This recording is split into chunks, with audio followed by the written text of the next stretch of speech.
नमस्कार, मैं हूं दानिश। बीएसपी सुप्रीमो मायावती ने लखनऊ में बहुजन समाज पार्टी के संस्थापक काशीराम के 15वें परिनिर्वाण दिवस पर बड़ी संख्या में बीएसपी कार्यकर्ताओं को संबोधित किया, जिसमें मायावती ने चुन चुनकर भाजपा, कांग्रेस, सपा, ओवैसी और आम आदमी पार्टी समेत सभी पर निशाना साधा। बसपा सुप्रीमो मायावती ने कहा कि छोटे दल गठबंधन कर चुनाव लड़ेंगे और वो सिर्फ वोट काटने का काम करेंगे। ऐसे में अपने लोगों को सावधान रहना है। मायावती ने कहा कि मैं चुनाव आयोग को लिखूंगी कि चुनाव से 6 महीने पहले सभी सर्वों पर रोक लगा दी जाए। बंगाल की मुख्यमंत्री ममता बनर्जी के मामले में ऐसा हुआ था। मायावती ने राजधानी लखनऊ से मिशन 2022 का विधिवत शंखनाद आज कर दिया। मायावती ने लाखों की भीड़ जुटाकर विपक्षी दलों को अपनी ताकत का पूरा एहसास करा दिया। बीजेपी मिशनरी अपने पक्ष में हवा बनाने की कोशिश कर रही है। वो हिंदू मुस्लिम को भड़काने की कोशिश में है। अब सुनवाते हैं आपको कि बीएसपी सुप्रीमो मायावती ने आखिर क्या क्या कहा है। करो, हम आपके साथ हैं। बहन जी आप संघर्ष करो, हम आपके साथ हैं। बहन जी आप संघर्ष करो, हम आपके साथ हैं। बीएसपी की क्या पहचान? नीला झंडा हाथी निशान। बीएसपी की क्या पहचान? नीला झंडा हाथी निशान। बाबा साहब डॉक्टर भीमराव अंबेडकर अमर रहे, अमर रहे। बाबा साहब डॉक्टर भीमराव अंबेडकर अमर रहे, अमर रहे। मान्यवर श्री कांसी राम जी अमर रहे, अमर रहे। बहन कुमारी मायावती जी जिंदाबाद, जिंदाबाद। बहन कुमारी मायावती जी जिंदाबाद, जिंदाबाद। बहन कुमारी मायावती जी जिंदाबाद, जिंदाबाद। बहन कुमारी मायावती जी जिंदाबाद, जिंदाबाद। मान्यवर श्री कांसी राम जी अमर रहे, अमर रहे। मान्यवर श्री कांसी राम जी अमर रहे, अमर रहे। बहन कुमारी मायावती जी जिंदाबाद, जिंदाबाद। बहन कुमारी मायावती जी जिंदाबाद, जिंदाबाद। बहन जी आप संघर्ष करो, हम आपके साथ हैं। बहन जी आप संघर्ष करो, हम आपके साथ हैं। बहन जी आप संघर्ष करो। हम आपके साथ हैं। सर्व समाज के सम्मान में, बहन जी मैदान में। सर्व समाज के सम्मान में, बहन जी मैदान में।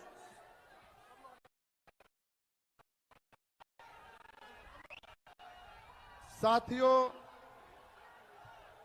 बीएसपी की राष्ट्रीय अध्यक्ष व यूपी की पूर्व मुख्यमंत्री एवं पूर्व सांसद आदरणीय बहन कुमारी मायावती जी अब हमारे बीच में मान्यवर श्री कांसी राम जी को अपने श्रद्धा सुमन अर्पित करने के लिए यहाँ स्मारक स्थल पर पहुँच चुकी हैं।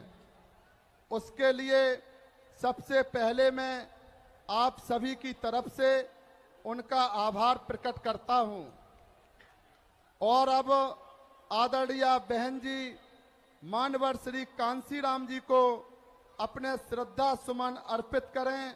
लेकिन उससे पहले हम यह चाहेंगे कि बहन जी उनके सम्मान में हमें जरूर कुछ दिशा निर्देश दें। आदरणीय बहन जी।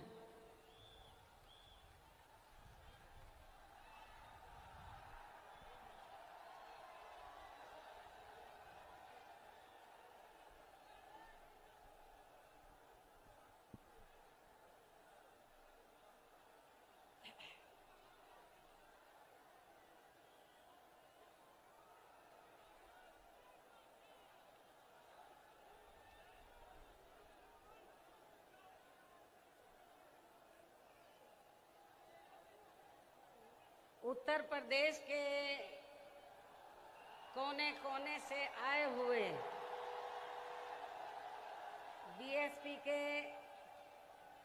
सभी छोटे बड़े पदाधिकारियों एवं कार्यकर्तागण,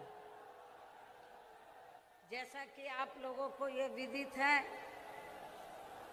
कि आज दिनांक 9 अक्टूबर को बीएसपी के जन्मदाता एवं संस्थापक मान्यवर श्री कांशीराम जी की पुण्यतिथि है, जिन्होंने अपनी पूरी जिंदगी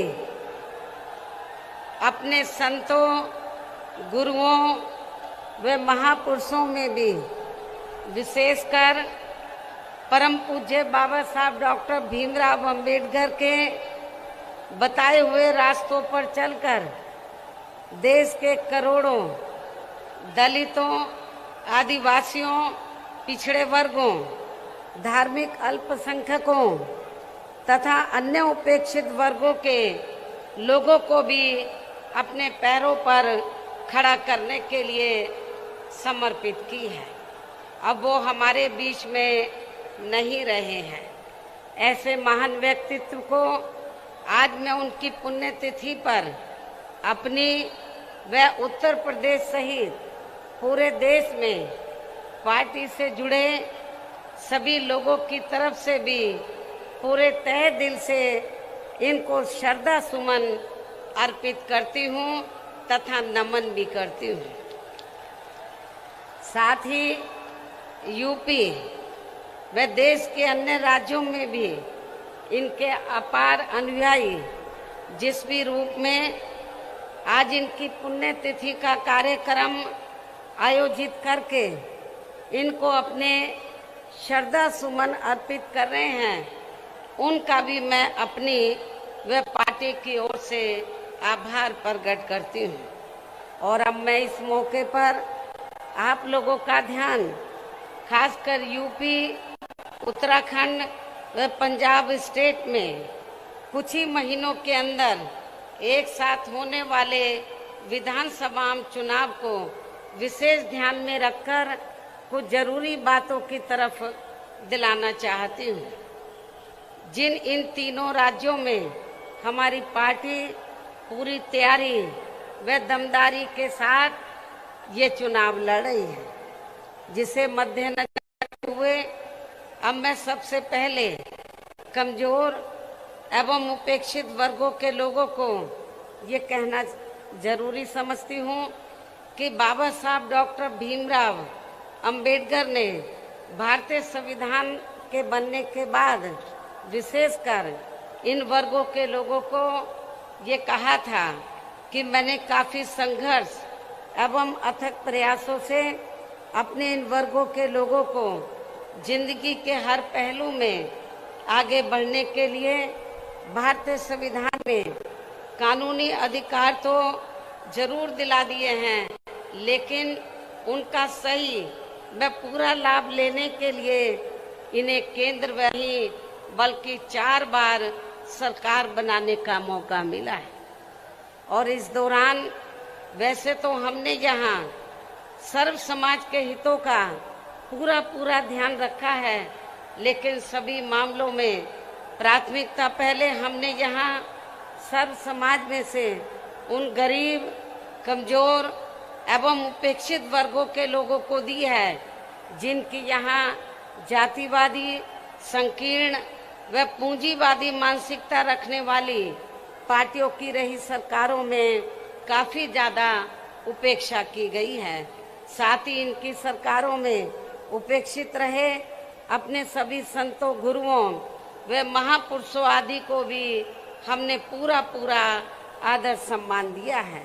इसके साथ साथ हमारी पार्टी की रही सरकार ने यहाँ सर्व समाज में से विशेषकर गरीबों, मजदूरों, बेरोजगारों, किसानों, छोटे व्यापारियों, कर्मचारियों, वकीलों एवं अन्य मेहनतकश लोगों के साथ साथ छात्रों, युवाओं, महिलाओं व बुजुर्गों आदि के हितों में भी अनेकों ऐतिहासिक कार्य किए हैं तथा प्रदेश का हर स्तर पर काफी विकास भी किया है, जिनको सत्ता परिवर्तन होने पर अब विरोधी लोग किसी न किसी रूप में अधिकांश उन्हीं को ही भुना रहे हैं। और अब तो केंद्र व अन्य राज्यों की भी सरकारें इनकी काफी नकल कर रही हैं। इसके साथ ही यहाँ बिगड़ी हुई कानून व्यवस्था को भी काफी हद तक सुधारा गया है। इतना ही नहीं, बल्कि जब यूपी में सन 2007 में पहली बार यहाँ बीएसपी की अकेले ही पूर्ण बहुमत की सरकार बनी थी, तो तब फिर हमने यहाँ प्रदेश व यहाँ की आम जनता का काफी युद्ध स्तर पर चौतरफा विकास व उद्धार आदि किया था। यहाँ बेहतरीन कानून व्यवस्था भी दी थी, जिसकी पूरे देश में काफी सराहना भी की गई थी। लेकिन ये सब यहाँ हमारी विरोधी पार्टियों को अच्छा नहीं लगा और इसके बाद तब से यहाँ सभी जातिवादी, संकीर्ण व पूंजीवादी पार्टियां अंदर अंदर एकजुट होकर व किस्म किस्म के हथकंडे आदि इस्तेमाल करके बीएसपी को सत्ता में आने से रोकने में लगी हैं, जिसकी खास वजह से ही पिछले 2 विधानसभा आम चुनावों में हमारी पार्टी यहाँ सत्ता में आसीन नहीं हो सकी है। लेकिन इस दौरान चाहे यहाँ सपा सत्ता में रही हो या बीजेपी सत्ता में आसीन है, किंतु यहाँ की जनता इन दोनों सरकारों में काफी ज्यादा दुखी रही है, ये भी सर्वविदित है। और अब प्रदेश की जनता बीएसपी के शासनकाल को ही याद कर रही है और यहाँ सत्ता परिवर्तन करने के लिए काफी हद तक अपना मन भी बना चुकी है। और ऐसे में अब इस बार यहाँ बीएसपी की सरकार बनना लगभग तय है, जिसके लिए पार्टी के लोगों को अभी से ही यहाँ सभी विरोधी पार्टियों के साम दाम दंड भेद आदि हथकंडों से भी जरूर सावधान रहना है। हालांकि अभी तक इन्होंने जिन जिन हथकंडों को भी इस्तेमाल किया है, तो उनके बारे में मैं पार्टी के लोगों को समय समय पर काफी हद तक सजग भी करती रही हूँ।